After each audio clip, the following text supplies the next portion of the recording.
दुर्गा माता की जय। चलो पूजा संपन्न हुई। अब बताओ कैसी हो तुम दोनों? मैं ठीक हूँ चित्रा, तुम सुनाओ। मैं भी ठीक हूँ बहन। अरे जया, क्या हुआ? किस सोच में डूबी हुई हो? कुछ नहीं, बस मन में प्रार्थना कर रही हूँ कि आज तो कोई क्लाइंट आ जाए। बिजली का बिल भरना है, माँ की दवाइयाँ लानी है। बहुत जिम्मेदारियां हैं मुझ पर और काम धंधा चौपट हुआ पड़ा है। तुम फिक्र मत करो, दुर्गा माता सब ठीक करेंगी। जब मेरे पति की मौत हुई थी तब मुझे भी लगता था कि मैं कैसे सोनू और मोनू को अकेले पाल पाऊंगी, लेकिन मुझे माता रानी ने ही हिम्मत दी और देखो आज छोटा मोटा ढाबा चलाकर किसी तरह गुजारा हो ही जाता है। सही बात है, हम भी तो गरीबी की चक्की में पिस रहे थे। माँ की कृपा हुई और देखो आज मेरे पास सरकारी नौकरी है। ये कहानी माँ दुर्गा की इन 3 भक्तों की है, चित्रा, सुधा और जया। तीनों माता की बहुत बड़ी भक्त थी। कुछ भी हो जाए लेकिन तीनों माँ के मंदिर आना नहीं भूलती थी। माता रानी के मंदिर में ही इन तीनों की मुलाकात हुई और फिर दोस्ती भी हो गई। चित्रा एक छोटा सा ढाबा चलाती थी। वो बहुत ही बढ़िया खाना बनाती थी और अपना ढाबा चलाकर अपने परिवार का पेट पालती थी। सुधा की नौकरी जेल में थी। वो वहां पर प्रहरी का काम करती थी, जबकि जया ने वकालत की पढ़ाई की हुई थी, मगर उसके पास केस ही नहीं आते थे। यही कारण था कि उसकी माली हालत अच्छी नहीं थी। ऐसे में चित्रा और सुधा हमेशा उसे हिम्मत बंधाती थी और कभी कभार उसकी मदद भी कर दिया करती थी। फिर एक दिन जब चित्रा अपने ढाबे पर माँ दुर्गा की पूजा कर रही थी, तभी उसके ढाबे पर काम करने वाला केशव भागा भागा उसके पास आया। दीदी सुनो ना। रुक, पहले ये प्रसाद को और अब बोल। दीदी, लगता है माता रानी ने आपकी सुन ली। मतलब? देखो दीदी, वो जो नदी के पास होटल है ना, बड़ा सा। कौन सा? वो रिवर व्यू होटल? हाँ दीदी, वही।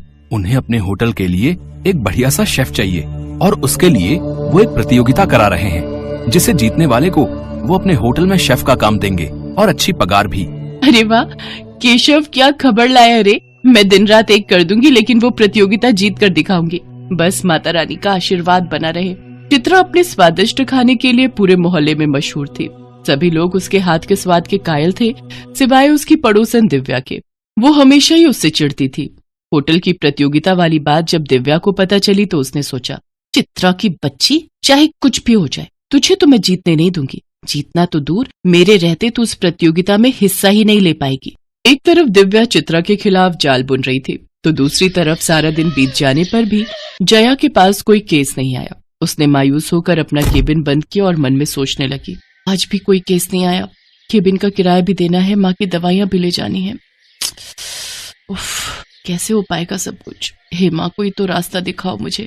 जया पैसों की किल्लत से जूझ रही थी, तो वहीं जेल में सुधा भी परेशान थी। नाइट ड्यूटी खत्म करने के बाद सुबह के वक्त वो जेलर के आने का इंतजार कर रही थी। फिर कुछ ही देर बाद, जय हिंद सर। जय हिंद। हाँ कहो। सर, मैं प्रहरी सुधा हूँ। बैरक नंबर 3 और 4 में मेरी ड्यूटी है। हाँ तो? सर, वो नवरात्रि आ रही है तो छुट्टी चाहिए थी। क्यों? छुट्टी लेकर क्या करोगी? सर, वो माँ की चौकी सजानी है और। देखो, इन सब कामों के लिए छुट्टी नहीं मिलेगी। अच्छा तो सर, बस नवमी के ही दिन की छुट्टी दे दीजिए। जाओ यहाँ से, कहा ना छुट्टी नहीं मिलेगी। जी सर, जय हिंद। सुधा अपना सा मुंह लेकर जेलर के कमरे से बाहर निकल आई। जया और सुधा जहाँ दुखी और परेशान थे, तो वहीं चित्रा कुकिंग कंपटीशन को लेकर उत्साहित थी। लेकिन वो नहीं जानती थी कि उस पर दुखों का पहाड़ टूटने वाला था। नवरात्रि के ठीक एक दिन पहले जब चित्रा पूजा पाठ के लिए अपने घर की सफाई कर रही थी, तभी उसके घर के सामने पुलिस की गाड़ी आकर रुकी। हाँ जी कहिए। तुम्हारा नाम चित्रा है? हाँ जी, पर हुआ क्या है? अरे रो, हमें तुम्हारे घर की तलाशी लेनी है। इतना कहकर इंस्पेक्टर ने चित्रा को धक्का दिया और 2-3 पुलिस वाले चित्रा के घर में रखे सामान को उलट पलट कर देखने लगे। और फिर, ये नशीली दवाइयों की पेटी कहाँ से ली तुमने और कहाँ बेचती थी ये सब नशे का सामान? मैं इस बारे में कुछ नहीं जानती इंस्पेक्टर साहब। इस पेटी में क्या है और ये मेरे घर में कैसे आई, मुझे कुछ नहीं पता। मैं तो पूरी ईमानदारी से अपना छोटा सा ढाबा चलाती हूँ साहब। अच्छा तो ठीक है, फिर अब जेल में अपने जैसे कैदियों के लिए खाना बनाना। पुलिस चित्रा को पकड़कर ले गई। उधर अपने घर के दरवाजे पर खड़ी चित्रा की पड़ोसन दिव्या मुस्कुराने लगी। असल में ये उसी की चाल थी। दिव्या का पति मेडिकल स्टोर पर काम करता था और चित्रा के घर में वो नशीली दवाइयों की पेटी दिव्या ने ही रखी थी, ताकि चित्रा प्रतियोगिता में हिस्सा न ले पाए। फिर उसी रात जेल में। चित्रा, तुम यहाँ कैसे? क्या बताओ बहन, मेरी तो किस्मत ही फूट गई। चित्रा ने रोते रोते सुधा को सारी बात बता दी। चित्रा के साथ जो हुआ उसे सुनकर सुधा की आंख में भी आंसू आ गए। तब चित्रा ने कहा, सुधा, मेरे बच्चों को केशव के घर छोड़ देना बहन। मेरे पीछे वो उनकी देखभाल करेगा एक माँ को अपने बच्चों की कितनी फिक्र होती है ना। पर माता रानी पता नहीं मेरी परीक्षा क्यों ले रही है। क्या हुआ? हमारा जेलर बहुत खड़ूस है। मैंने उससे नवमी की छुट्टी मांगी तो उसने साफ मना कर दिया। कभी ऐसा नहीं हुआ कि अष्टमी या नवमी पर मैंने कन्या पूजन नहीं किया हो, लेकिन इस बार चिंता मत करो सुधा, देखना माता रानी सब ठीक करेंगी। माँ दुर्गा की ये तीनों भक्त बहुत परेशान थी और ये देखकर दुर्गा माँ को भी अच्छा नहीं लग रहा था। तभी उनके पास नारद मुनि प्रकट हुए। नारायण नारायण। प्रणाम माते। माते, ये कैसी व्यथा है?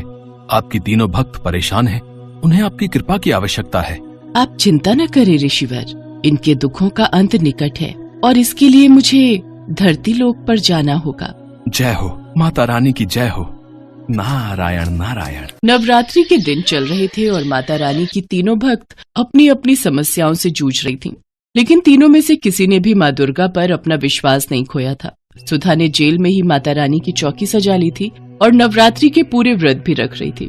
फिर अष्टमी के दिन जब सुधा माता रानी की पूजा कर रही थी, तब अचानक माँ दुर्गा की मूर्ति से तेज प्रकाश निकलने लगा, जिसे देखते ही सुधा की आंखें बंद हो गई और फिर, आंखें खोलो पुत्री। माँ आप साक्षात माँ दुर्गा मेरे सामने। मैं तो धन्य हो गई माँ। तुम्हें तुम्हारे काम से अवकाश नहीं मिला तो क्या हुआ, देखो मैं स्वयं तुम्हारे पास आ गई। सुधा की आंखों में खुशी के आंसू थे। उसने माँ की आरती की और उनके चरण स्पर्श किए और फिर, पुत्री मुझे तुम्हारी सहायता की आवश्यकता है। मेरी सहायता की? मैं एक तुच्छ प्राणी क्या कर सकती हूँ आपके लिए? चित्रा को यहाँ से बाहर निकालना होगा। मैं उसका रूप लेकर यहाँ रहूंगी और तुम्हें उसे इस कारागार से बाहर निकालना होगा ताकि वो कल होने वाली प्रतियोगिता में हिस्सा ले सके और अपना स्वप्न पूर्ण कर सके। जो आज्ञा माँ। माँ दुर्गा अपने साक्षात रूप में सुधा के साथ चित्रा के पास पहुँची, जहाँ चित्रा दीवार पर माँ की तस्वीर बनाकर उसकी पूजा कर रही थी। तभी सुधा ने चित्रा को पुकारा, चित्रा चित्रा देख जरा हमसे कौन आया है मिलने। साक्षात माता रानी। क्या ये सच है क्या? ये मैं कोई सपना देख रही हूँ? मैं तो धन्य हो गई माँ, आपके साक्षात दर्शन पाकर। अब मुझे जीवन में कुछ नहीं चाहिए, कुछ नहीं चाहिए। नहीं पुत्री, अभी तो तुम्हें बहुत कुछ करना है। अब मैं तुम्हारे लिए उस प्रतियोगिता में भोजन तो नहीं बना सकती, क्योंकि वो बाकी प्रतिभागियों के साथ सही नहीं होगा। भोजन तो तुम्हें स्वयं ही बनाना होगा, किंतु तुम्हारे स्थान पर यहाँ जरूर रह सकती हूँ, वो भी तुम्हारे ही रूप में। नहीं माँ, भाड़ में गई ऐसी प्रतियोगिता जिसके लिए आपको यहाँ जेल में रहना पड़े।